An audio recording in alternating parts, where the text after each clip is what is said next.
Let's discuss a question on pleural effusion. We are getting a 63-year-old man. You have seen pleural effusion on chest X-ray. Which of them is a transudate? So answer is hypothyroid. Let's learn the basic concept about what is pleural effusion and how we really classify. Well, in the pleural effusion, in the pleural space, there is fluid. In the pleural space is pleural effusion, simple. But how we really classify? We classify into transudate or exudate depending upon the protein concentration in the drained fluid. Now how much? If it is less than 30 gram per liter, or we can say less than 3 gram person or DL, then it is a transudate. And if it is more than 3 gram person, then we call it to be exudate. So let us see what are the causes of transudate. Heart failure is the most common cause of transudate. Any condition of hypoalbuminemia like liver disease, nephrotic syndrome or malabsorption. So in all these conditions there is transudate. Hypothyroid and Meeks syndrome, they are the causes of transudate. Well, I like to discuss regarding why in hypoalbuminemia, what happened, why this pleural effusion occurs. What is the basic mechanism? What is the basic mechanism by which in any hypoalbuminic condition, maybe edema, maybe ascites, maybe pleural effusion occurs in any hypoalbuminemia? The basic concept goes like this. This is the blood vessel, and here is the water, and here is albumin. Water tend to go out via hydrostatic pressure. HP stands for hydrostatic pressure, by which water wants to go out. But albumin tend to bring water inside via oncotic pressure. OP stands for oncotic pressure. So water goes out via hydrostatic pressure, water comes in via oncotic pressure by albumin and water. In normal balance, nothing happens. But suppose due to any reason, like what I mentioned to you, nephrotic syndrome, malabsorption or liver disease, the albumin level goes down. So what is the effect here? Now the hydrostatic pressure is more than the oncotic pressure. Less amount of, because there is albumin less, so it cannot bring back the water. So more hydrostatic pressure means there will be leakage of the water into the third space. Third space can be maybe pleura, maybe pericardium, maybe peritoneum, maybe interstitial, anywhere. The purpose is the water will go out, and there's a basic reason why even pleural effusion will be there, but that will be all transudate. I hope you understood the basic concept. Exudate, what I told you, it is more than 3 gram person or more than 30 gram per liter is exudate. Infection like pneumonia is the most common cause. Tuberculosis, especially in the developing country, Asian countries, African countries. In African countries, this is the most common cause. Subphrenic abscess. Connective tissue disorder like rheumatoid arthritis, SLE, this is very, very important. Especially RA. And whenever the question on RA will be there, there's one point which always be there. In RA, the glucose amount is reduced markedly in the pleural fluid. If you do pleural fluid aspiration, the glucose content is markedly reduced. Normally this is seen in pyogenic means bacterial pleural effusion, but non-bacterial rheumatoid arthritis, this is a universal question, cannot afford to forget this line. Neoplasia like lung cancer, mesothelioma, metastasis. Even in mesothelioma also, the glucose content in the pleural fluid is highly reduced. Pancreatitis, pulmonary embolism, Dressler syndrome and yellow nail syndrome. Regarding Dressler syndrome, this is seen in MI cases. After 3 months, patient develop pleural effusion, pericardial effusion or pleuritis or pericarditis, okay, with fever. This is due to autoimmune process. This is a Dressler syndrome. Patient may have pain chest also. Pain chest, pyrexia, pleuropericarditis in a patient 3 months after MI is Dressler syndrome. So in all these conditions we get exudate. What you got to remember is pneumonias, rheumatoid arthritis, mesothelioma and pulmonary and Dressler syndrome. These you don't have to forget. With this background, so now how the patient will come to you? If it is a minimal effusion, no symptoms. But otherwise, if the effusion is large, then patient can have dyspnea. Non-productive cough, that means cough will be there but no sputum. No pain chest. Point to be noted, when it started with pleurisy, beginning will have, when the pleurisy stage is there, pain chest will be there. Now come the exam question for you. Write down the answer. A patient has come to you with pain chest on the left side. It can be any pain, but I want to rule out that this is due to pleurisy. What is the, remember, without any investigation, what thing you will do to find out the pain is due to pleurisy? Write down the answer in your copy quickly. Well, the answer is, you ask the patient to stop breathing. Patient stop breathing for a few seconds, the pain disappears. Pain disappears. Why? He has a pain because the two layers of pleura are inflamed and they are rubbing against each other and they lead to pain.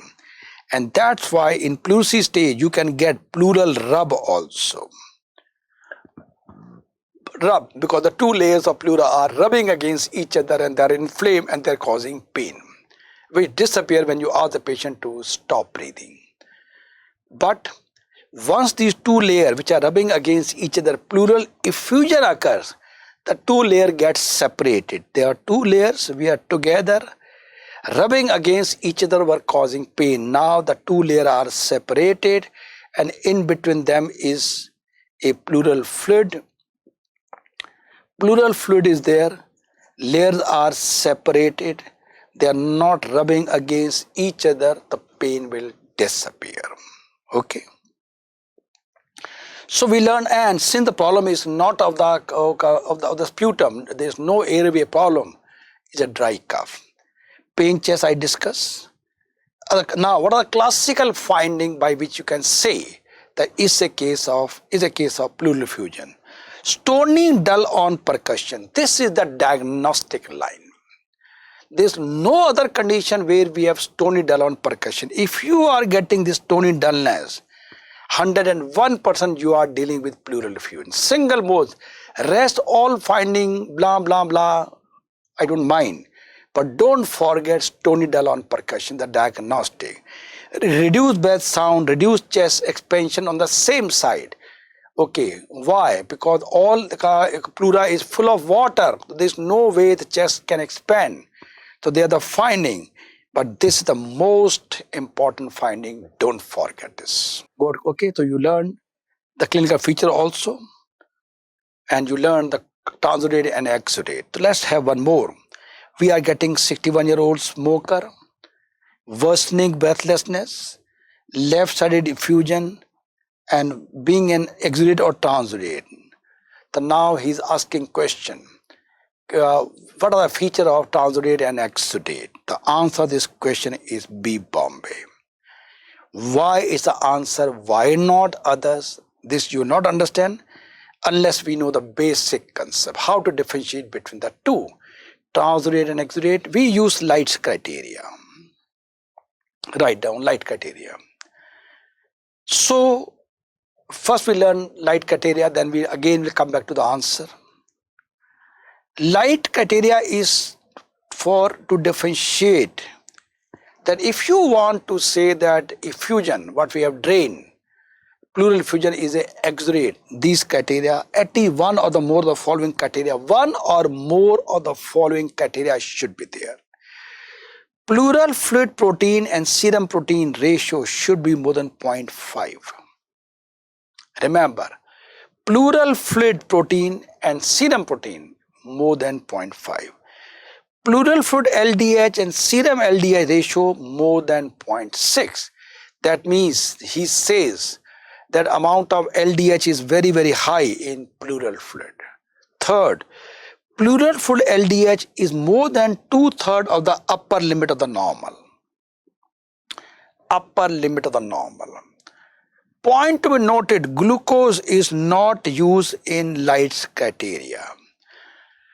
So these are the three criteria by which any one of them is an indication that we are dealing with exudate. So a quick recap, protein 0.5, LDH 0.6 and 2/3 of LDH in the upper limit. With this background, we come back to the answer.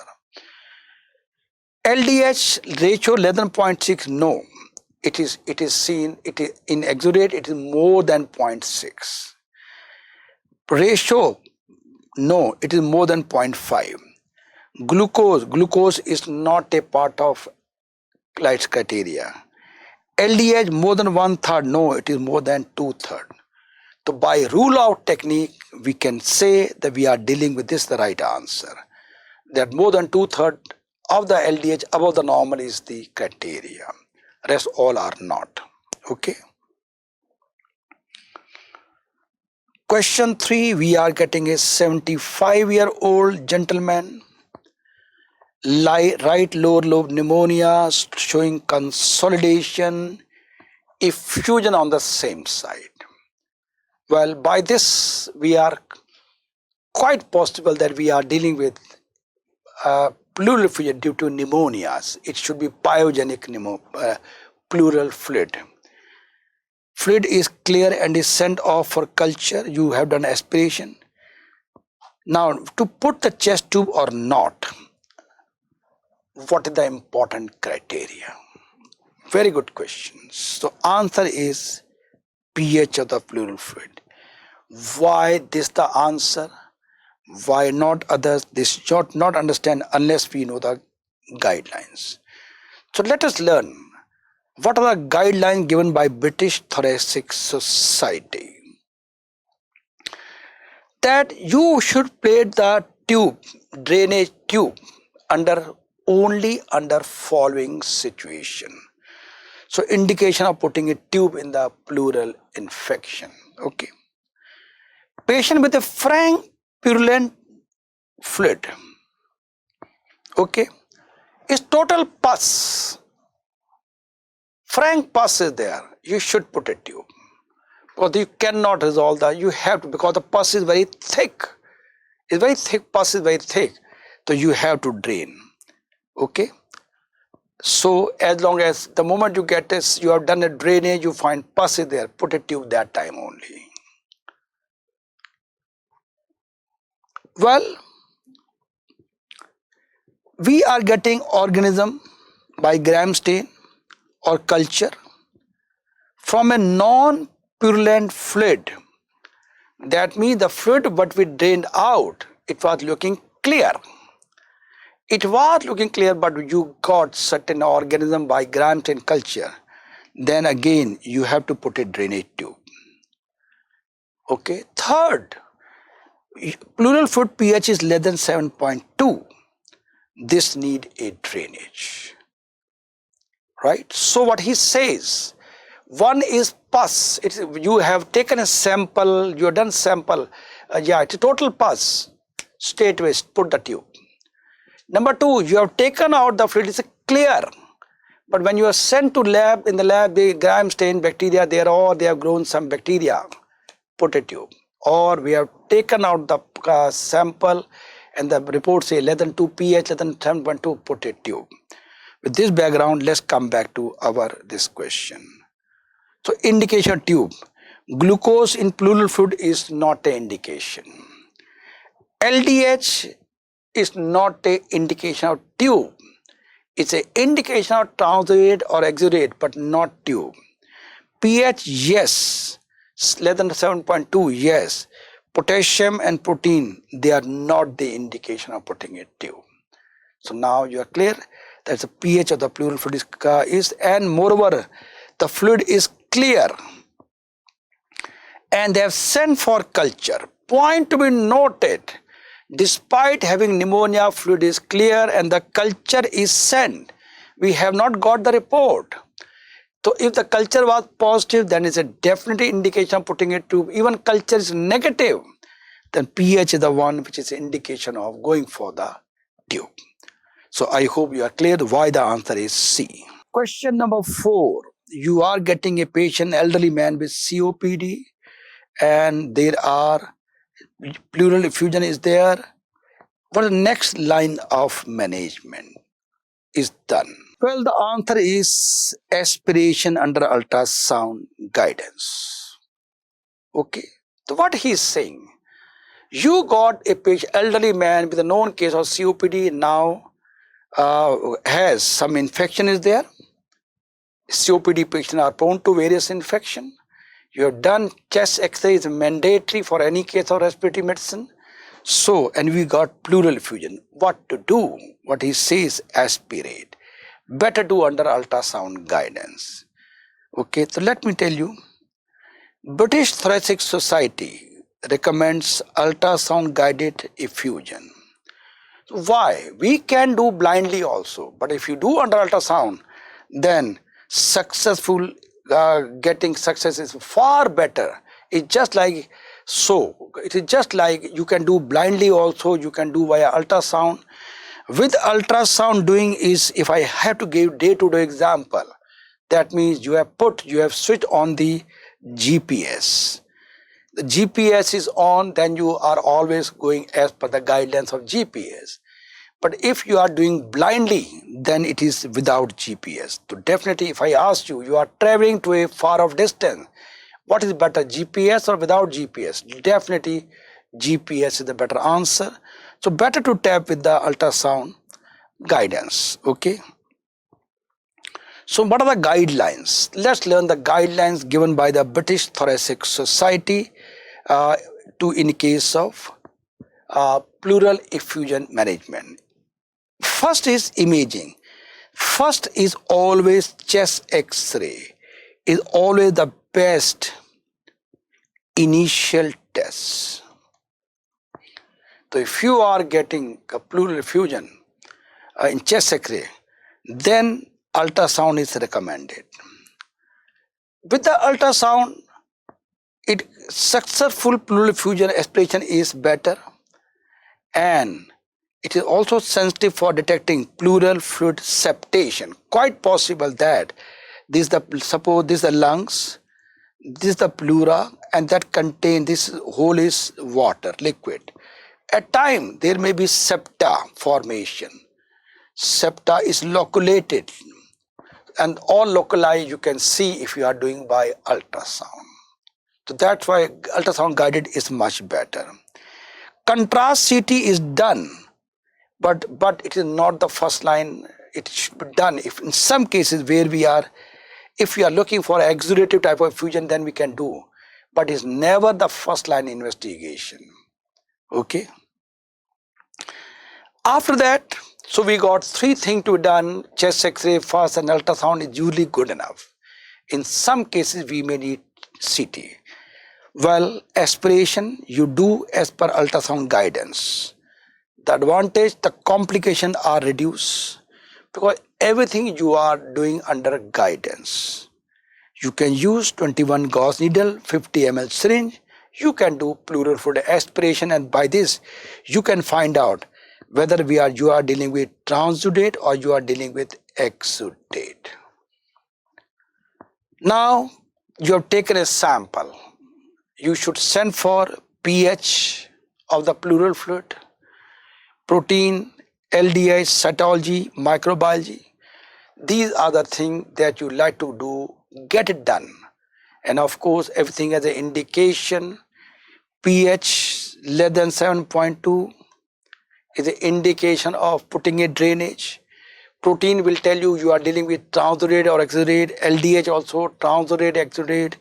Cytology and microbiology will tell you whether you are dealing with an infective or non-infective. Okay, so that's the advantage. So finally, better to do with ultrasound guided. If you look into the other options, okay, pleural fluid effusion patient, will you do bronchoscopy? No way.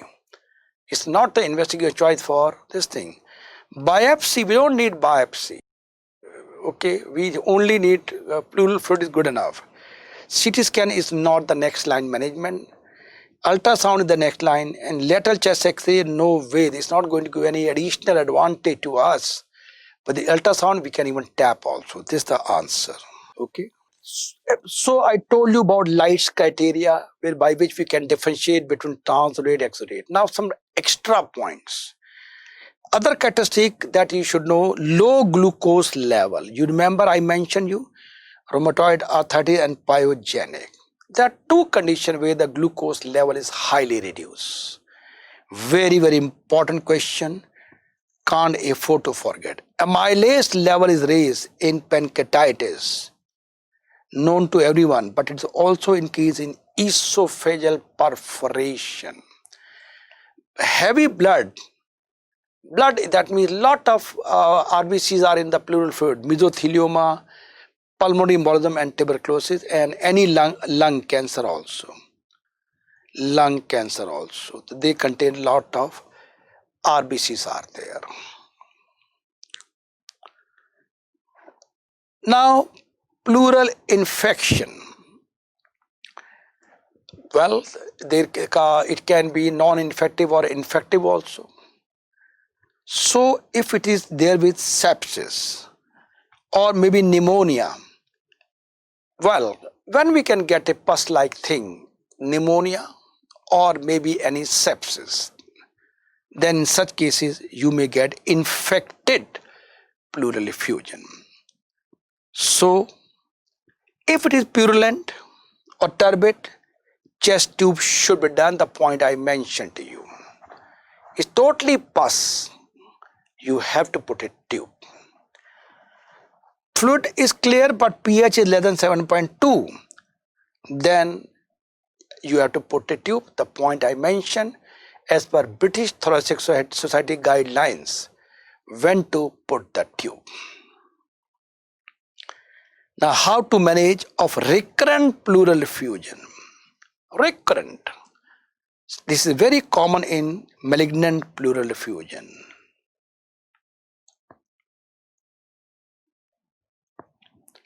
Recurrent, you can do recurrent aspiration, but there is a limit beyond which you cannot do again. Pleurodesis. You put a chemical in the pleural space, and that will lead to adherence of the two layers of pleura. that will obliterate